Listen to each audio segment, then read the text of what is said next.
राधा स्वामी। राधा स्वामी दयाल की दया, राधा स्वामी सहाय, राधा स्वामी। भागवत प्रेमियों, सत्संगियों, भक्ति नाम किसका है? भक्ति शब्द का अर्थ है भय प्लस गति। भक्ति हमारी आम भाषा में भक्ति बोल देते हैं, यानी भय सहित अवस्था का नाम भक्ति है, भक्ति है। इसका सही अर्थ यह है कि जिस अवस्था में हम जीते हैं उसमें हमेशा मालिक को हाजिर मानकर स्वयं का एहसास रहता है कि हम मालिक के जीव हैं और हम कुछ भी नहीं है, हमारा मालिक ही सब कुछ है। तो ऐसी अवस्था का नाम भक्ति है।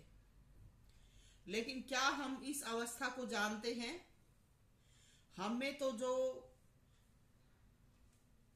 खगपणा है वो हमेशा ही ऊपर रहता है, इसलिए हमारी कोई गति या गत नहीं है। भक्ति हमें मालिक के प्रति हमेशा नम्रता दीनता में परोसती है। इससे हम मालिक दया के पात्र बनते हैं। गुरु जिस चीज से अपना कारोबार जीवन चला रहा है वो है शिष्य, और उसी से हम बैर पालते हैं, यानी हमारा अनहित हो चुका है और हमारे उल्टे लग चुके हैं। शिष्य के पास मालिक प्रदत्त पावर होती है। जब शिष्य गुरु की सेवा आदर भाव करता है तो उसमें जो मालिक की शक्ति है वो आ जाती है, और ये जो शक्ति है ये मालिक प्रदत्त होती है। शिष्य गुरु को बिठाकर सर्व कार्य अपने हाथ में ले सकता है,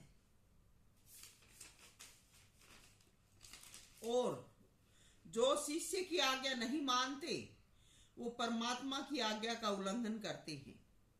ऐसे साधक सत्संगी दंड के अधिकारी बन जाते हैं। ये मौज के अधीन है। मौज गुरु और शिष्य दोनों से कार्य ले या अकेले शिष्य से। मगर साधकों को सिर्फ अपना सेवा बंदगी करने का हक है। मैं अपने गुरु से ही प्यार करता हूं क्योंकि मैंने इन्हीं से नाम लिया है। तो ऐसे प्यार करने वाले, ऐसे बोलने वाले जो हमारे सत्संग में ताराचंद जी से नाम लेने वाले थे, उन्हीं के साथ गए हों, क्योंकि उन्हीं से नाम लिया था, उन्हीं से प्यार करते थे। ये आश्रम छोड़कर घर में बैठ गए हों, क्यों पड़े हैं आश्रमों में? तो मौज जिसमें काम करती है वही गुरु है, और उसी का दर्शन लाभ देता है। एक कोई गुरु था ढोंगी पाखंडी, कहने लगा कि मैं तो हमेशा अपने गुरु को साथ में पाता हूं, और गुरु को शरीर छोड़े 28-29 साल हो चुके। तो मैं कहती हूं कि तेरा गुरु के मरे पाछे भूत बन गया जो तने इब भी हमेशा दिखे से, और ऐसा ही था तो मरे क्यों था? क्या तेरे साथ ही रख लिया हो? ऐसे मूर्ख पैदा होके आ रहे हैं और काम गुरुआई का करते हैं। जब राधा स्वामी का नाम लेकर राधा स्वामी में समाना होता है तो वो जो उसका गुरु था वो राधा स्वामी में नहीं समाया, भूत बन के साथ घूमने लगा। और जब गुरु ऐसी अवस्था में चले जाते हैं तो इस भक्ति के करने का क्या फायदा? जब तू गुरु ते प्यार करे से तो शिष्य, हम ये कहते हैं कि गुरु न मरे जब 28-29 साल हो गए, गुरु ते तू प्यार करे से, तो फिर तू दूसरे शिष्य की तारेगा। ये शिष्य क्यों पूछ बना रखे से, रहा कर अपने भूत गुरु के जेद में, कदे न कदे काटड़ा बना के फिर जन्म दे देगा। तो ये ज्ञान से इन पूर्ण गुरुओं का धोखाधड़ी, छल कपट, बेईमाना, लूट खसूट दिन रात करते रहते हैं। क्या जो शिष्य हैं, पास में रहते हैं, वो नहीं देखते, नहीं जानते अपने गुरु को? वो जाहिर में नहीं कहते चाहे, लेकिन वो जान तो जाते हैं कि गुरु कैसा है और क्या क्या करता है। तो पास या साथ रहने वाले कैसे दोष मुक्त हो जाएंगे? ऐसे जो हैं, जो गुरु की कमी भी देख लेते हैं और फिर भी धन दौलत की वजह से उसी का चिपटे रहते हैं, तो क्या उनका कल्याण हो जाएगा? नहीं होगा, क्योंकि जो सच्चे होंगे वो गुरु की बात को प्रकट कर देंगे कि गुरुदेव आप ये कमी कर रहे हो और ऐसा आप करोगे तो हम आपके साथ नहीं रहेंगे। क्या? तो ऐसे जो हैं वो तो सदा नहीं रोएंगे, तो क्या उनका पाप उनको हंसाएगा? दुनिया में तो लुका छिपी करके पड़े रहेंगे, लेकिन क्या मालिक की नजरों से बच रहे हैं? तो ऐसे गुरु खुद ही भटक रहे हैं। दूसरे शिष्यों को क्या उद्धार करवाएंगे? किसी भी जन को, किसी भी गुरु या माता पिता को कभी नहीं भूलना चाहिए कि तुम्हारी संतान तुम्हें देख रही है और तुम्हें देखकर सीख रही है। गुरु को एहसास होना चाहिए किसी से तुझे दिन रात देख रहे हैं। कुछ समय दबाव में रख लेगा, आगे तुझे भी धड़ाम मारेंगे, क्योंकि बुरा कर्म कभी भी अच्छा नहीं होता और बुरा कर्म करने से हमारा जीवन कभी भी खुशहाल नहीं हो सकता। उसकी सजा हमें अवश्य मिलेगी। गुरु से, माता पिता से जब वो अच्छे कर्म नहीं करते तो हर कोई दुखी हो उठता है। जिनके शिक्षा व धर्म गलत हो, जिनके शिक्षा व कर्म गलत हो, तो ऐसे जो गुरु हैं उनको चेत जाना चाहिए कि सेवक और शिष्य बच जाएंगे, लेकिन तेरी चाम उधड़ेगी, क्योंकि तू गलत शिक्षा दे रहा है और तेरी गलत नसीहत से जीवन बिगड़ता जा रहा है। तो मैं सभी को कहती हूं कि हर जीव, यानी जो बुद्धि जीव हैं, उनको सोचना समझना चाहिए, मालिक का भजन भाव करना चाहिए। भारी चीजों जैसे ज्यादा सांग, सिनेमा व अन्य बुद्धि भ्रमित करने वाली चीजें हैं, उनसे बचें। अपने जीवन के बारे में सोचें। जब आप सर्व कार्य करते हुए चिंतन करेंगे तो आपको सही गलत की पहचान भी रहेगी। आप सच्चे व झूठे गुरु का निर्णय ले सकेंगे।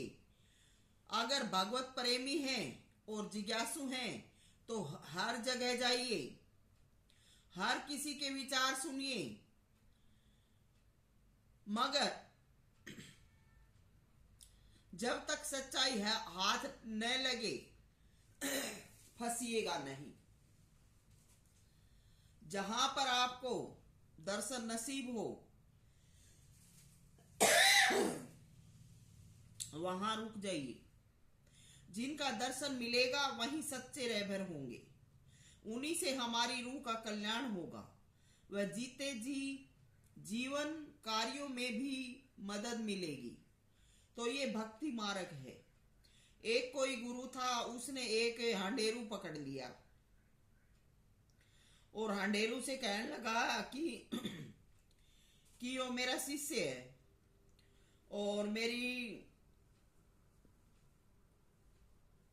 ये मेरा शिष्य है, मेरी कम से कम मदद कर दे, तू मेरा साथ दे। ई भांडेरू में कोई दिमाग तो था नहीं,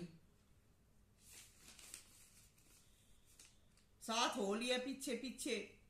गुरु कहे कि तू मेरे लिए के कर सके से, तो कहने लगा कि मैं तो कहने लगा कि मैं यो कपट कर रहूं और के करूं, और तू जो कहेगा वो कर दूंगा। तो गुरु भी झूठा और अंडेरू भी झूठा, दोनों में झगड़ा पड़ गया। अंडेरू कहे कि तू मन्ने अपनी सीट दे। गुरु जो सियाणा बन रहा था तो उसकी ओर घनी सात लागी कि इन यो से जो रूठ गया और इन यो से जो सच्चा था। तो बात समझने की है कि जो चाल चलते हैं वो खुद ही मारे जाते हैं, वो और भी ज्यादा फंस जाते हैं। तो जीवन में कहीं भी झूठ फरेब धोखा ना करो, नहीं तो परिणाम तुम्हें ही मिलेगा। एक कोई गुरु दरबार में आया और चाल से दरबार में रहने वालों से नाता जोड़ लिया ताकि अच्छा सा कमा सके। अब रिश्तेदारी की वजह से आगे आगे रहने लगा। कुछ दिन बाद जान पहचान बढ़ गई, सबको देख लिया तो चालबाज तो था ही। गुरु से कहने लगा कि तू जो फला फला से उसने हटा दे, नहीं तो मैं तेरे दरबार में ही मरूंगा। अब फला फला तो अमरता में पहुंच चुका था, उसको तो भगवान भी नहीं मिटा सकता। अब गुरु फंस गया, कहने लगा कि तू मेरे पास बैठा कर, फिर मैं सब कुछ तो नहीं दे दूंगा, और जब तू मेरे रोज बैठेगा तो ये चिढ़ जाएगा, ये भाग जाएगा। अब कोई संसारी चीज हो तो गुरु दे दे, भक्ति तो करने से मिलती है। गणा करे तो गुरु ने मजबूर करके उल्टे कर्म कर लो, भक्ति प्राप्त तो नहीं कर सकते। अब वो पास बैठने लग गया, भक्ति करता तो भक्ति फल शुरू होता, तो रूह कुछ साफ पाक होती, मगर संसारी था, संसारी काम करता तो भी फायदा मिलता। बैठे बैठे गुरु के पास घर संसार उजड़ गया, शरीर में रोग पनप गया। इव के करे। अब जो अमरता में पहुंचा हुआ था वो ऐसा है कि ले ले फल। तो जो कपट करते हैं उनका ये हाल होता है। भक्ति कोई आसान चीज नहीं है। जो भगत है वो अंधे बहरे और गूंगे हो जाते हैं। कहाँ का संसार भ्रमण इन आंखों से सिर्फ और सिर्फ दिन रात मालिक का मार्ग तय करना होता है। जब भजन ध्यान करते हैं और रूह शरीर को छोड़ना शुरू करती है तो पैर शक्ति विहीनता में आ जाते हैं। पैरों से बहुत परेशानी उठानी पड़ती है। ध्यान की अवस्था में जब रूह ऊपर उठती है पैरों के तलुओं में से, तो 100 बिच्छू एक एक साथ डंक मारने जितना दर्द होता है। बाहरी आंखें काम करना बंद कर देती हैं, शरीर में कमजोरी आ जाती है। सुबह से शाम तक और नींद अवस्था में भी अनेकों प्रकार की पिक्चर चलती हैं, जिन्हें देख देख कर कुछ तो पागल हो जाते हैं, कुछ एक घमंड में आकर बैठ जाते हैं। पूर्ण मार्ग कोई तय नहीं कर पाते। कहीं कहीं तो उत्पात के कारण मार्ग अवरुद्ध हो जाता है। तो भक्ति तो खांडे की धार कही गई है। भक्त बनना आसान नहीं है। भक्ति मार्ग का पूर्ण वर्णन करें तो जीव सुनकर ही हैरत में आ जाएगा, क्योंकि मार्ग बहुत कठिन है। ये आजकल गुरुओं के मोह पास में पड़ जाती हैं, और जब ये रूह हट करती हैं तो गुरु उनको जैसा रूह कहती हैं उसी अनुसार चला देते हैं। मगर ये भक्ति मार्ग नहीं है, हठ योग है, और हठ योग ध्यान में शामिल नहीं है। अरब खरब को एक महल को जाई, बाकी झूठी छात चढ़ावे लुगाई। तो ये जो कोई भक्तजन जो मालिक रजा से बनते हैं वो भी कम दुखी नहीं है, क्योंकि शरीर में दुख है। शरीर से अलग जीवन नहीं है, पर रजा वाली शरीर दुख तो भोगती हैं, पर मालिक की आंतरिक खुशी पाती हैं और अमरता भी पा लेती हैं। पर जो जबरदस्ती करके झूठ में बरतती हैं और दबाव में लाकर बरतती हैं, उनको जीते जी अनेकों यातनाएं, कष्ट व मार सहन करनी पड़ती है। अंत में नरक गामिनी बनती हैं। तो ये सत्संग सार है। सविता मोजाधीन, सभी को प्यार, राधा स्वामी।